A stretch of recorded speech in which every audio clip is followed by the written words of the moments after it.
In the still of the night, I think of you.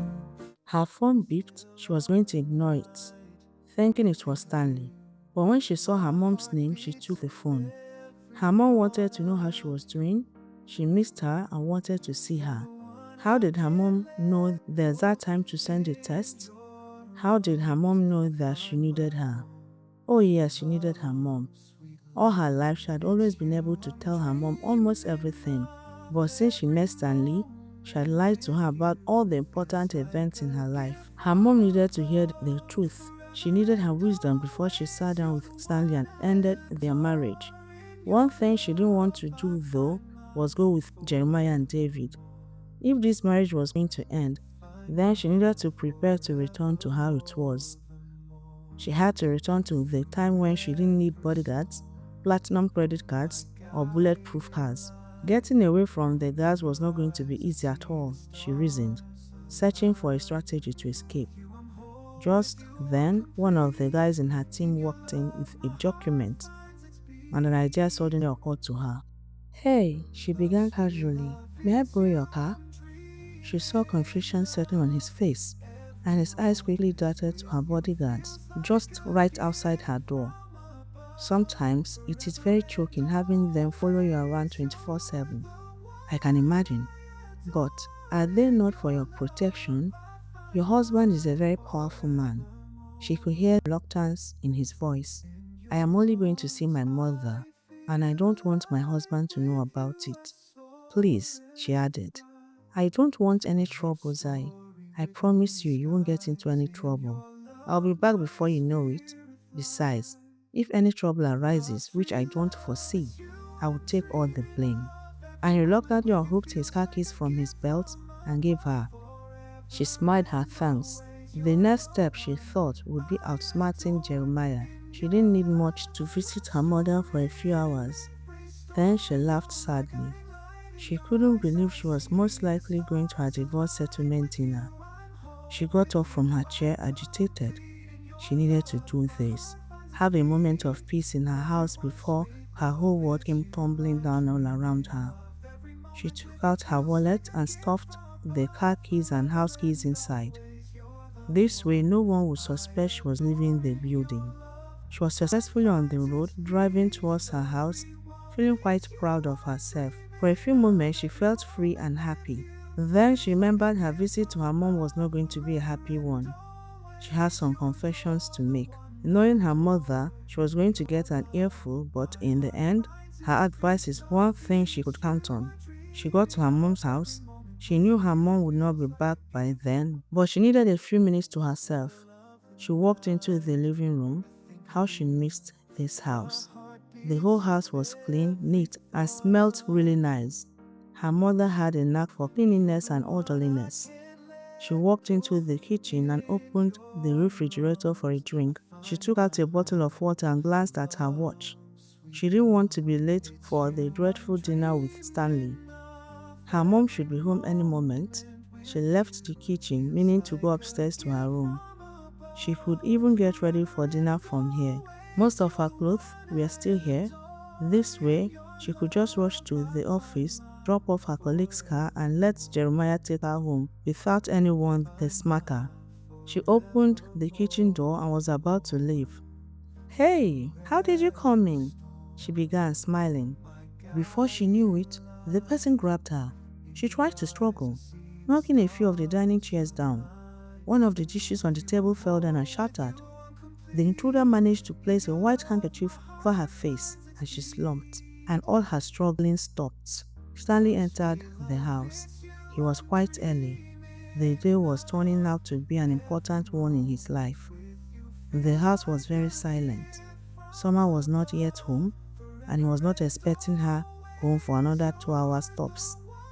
He had decided to come home early to prepare for the most important negotiation of his life, because there was no way he was letting her leave him. His doorbell rang and he opened the door for his chef.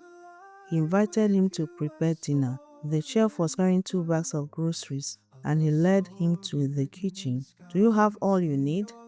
"Yes, I do. Dinner will be ready in 2 hours tops." Stanley nodded and left the kitchen, going upstairs to their bedroom. It didn't take long after he ended the call with Star for it to dawn on him she might actually ask for a divorce. At first, he had shrugged it off, telling himself he had survived worse. But as time wore on, the magnitude of what could happen began to dawn on him. He began to understand he could actually lose her. He then began to think of what to do because there was no way he was going to lose the only woman he had ever loved without a fight.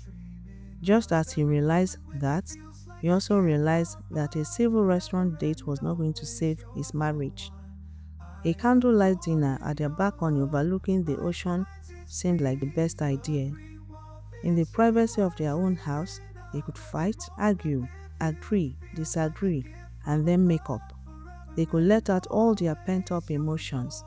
Here, he could declare his undying love for her, grovel at her feet and beg her not to leave him, no matter how much she wanted to. A civilized environment like a restaurant would only make him act civil and leave words unsaid, because they wouldn't want to create a scene. He came out from the bathroom sometime later. She should be home any moment. He needed to make sure everything was set up the way he wanted. He didn't want to appear too casual. He dressed up a bit, nothing fancy. He left the room. He saw their balcony was already decorated the way he wanted. The table was set to perfection, with candlelight. He watched the roar of the ocean. The tide had risen, the moon was out, surrounded by twinkling stars. It was perfect. Perfect day and way to tell her how much he loved her and find out exactly how she felt about him. Even if she didn't return his feelings just yet, he had prepared a presentation of a lifetime, asking her to stay, to give him time to win her love. He turned to go into the kitchen to consult the chef, but his phone rang instead. It was a call from Jeremiah. Puzzled, he answered. He had let Jeremiah in on his dinner plans so he could bring her back at the right time. Hey, you guys here now?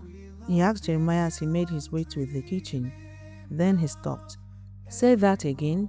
Dread as never before began to fill his inside. What? He exploded. Where are you? Stay there, I'm on my way. Stanley entered Uche's office where everyone involved was. Exactly what happened? He roared as soon as he opened the door to Uche's office. Jeremiah began his explanation. Stanley only listened to the part where her colleague's name was mentioned. He waved Jeremiah off with one hand and turned to the man. Explain to me how exactly my wife stole your keys.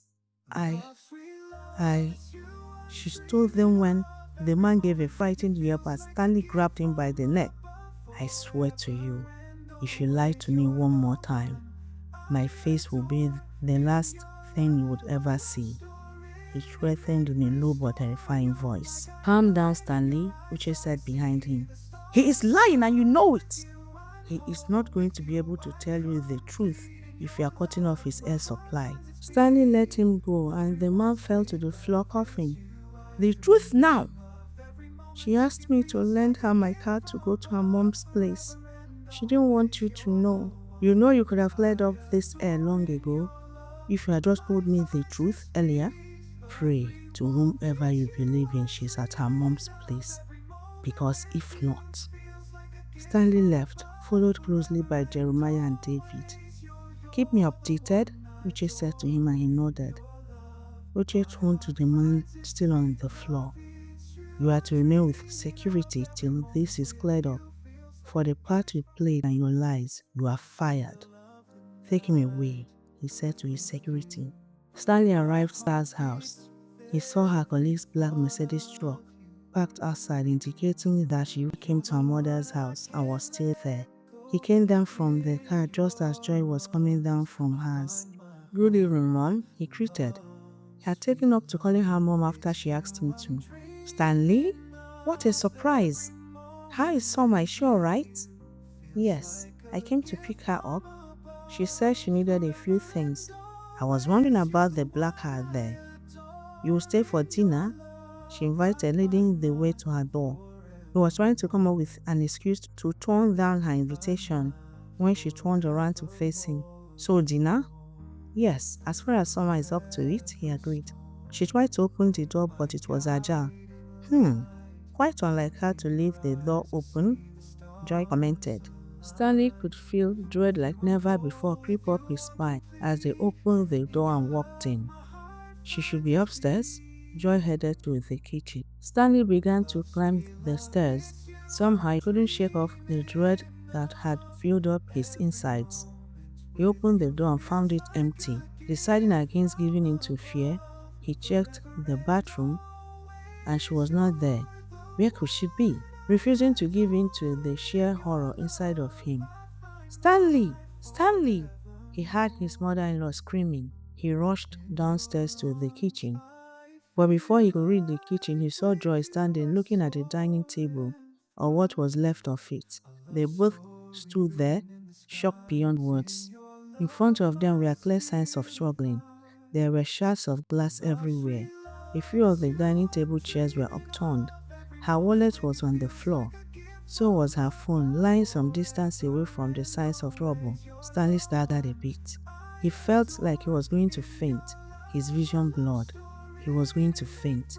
Then he felt a hand on his shoulders. "It's okay, sir. This way, sir." It was Jeremiah, and suddenly he came back to himself. "Call Yomi, the police." What happened?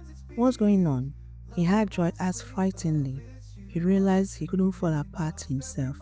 He had to be strong, not just for his wife, but for her mother as well. He walked over to her. She turned around to face him, and he saw the tears and confusion on her face. He put his hands around her, giving her comfort, as well as receiving some. He knew he could not continue lying to her. Though it was the hardest thing he had to do at the moment, he had to open up to her. Joy listened to the whole story in awe, wiping tears from her eyes. "If you were threatened for being together, why in the world did you think that getting married?" She began to sob again. "I want my daughter back. She's all I have. I don't care what you have to do. Just bring her back to me," she cried. "How are you holding up?" He heard Chuck's voice and stood up. "I will bring her home even if it's the last thing I do," he promised Joy. Uche called me. He's held up in traffic. Stanley nodded slowly. "I am waiting for the kidnapper to call. There must be something he or she wants. Why was she here? Why did she take the risk of coming here? She knew what was at stake. It's my fault. Over the past few weeks, I distanced myself from her. Not because I didn't love her, but because I love her too much. She thought we were having dinner tonight to discuss the end of our marriage. Were you? No. I could never leave her. Tonight's dinner was to confess my feelings for her and beg her to stay with me. I messed up. I messed up real bad. Stanley, if anything happens to her..." Chuck moved closer to him and held his shoulders. "Nothing's going to happen to her. We will get her back, you'll see. The police are out there questioning the neighbors. Someone must have seen something. Is that her phone? Can you open it? It might point to a lead." Stanley opened the phone and began to go through the messages. Most of them were business messages. Then he saw one from her mother. He was about to scroll past when he had a change of mind and read it. "This is what brought her here." He stood up. "What are you talking about?" He showed Chuck the message. They both went in search of Joy. She looked up from her sobbing when they found her. "Any news?" she asked expectantly. "Are you sure you haven't seen her today? What sort of question is that?" Joy exploded. Chuck pushed Stanley out of the way and showed Joy the message. "According to this, you sent her this message 3 hours ago inviting her over." Joy looked at the message. "Oh my goodness," she exclaimed. "I've been looking for my phone since last night. I just figured it's in the house somewhere." "You've been looking for your phone?" Charles asked. He and Uche entered a while ago. I had been quietly listening to Joy. "As in you didn't go out with it?" "I looked for it last night when I came back, but I was too tired. I was going to look for it in the morning, but I was in a hurry. I decided I would do so when I come back." "Are you sure you came back with it last night?" Charles asked again. "Very sure. I called my neighbor, the doctor with it. He has been giving me malaria and typhoid injections." "It's safe to say that the phone went missing after the neighbor left." "Who is this neighbor?" she asked. In the still of the night, I think of you. My heart beats with every thought of you. You're the one I can't let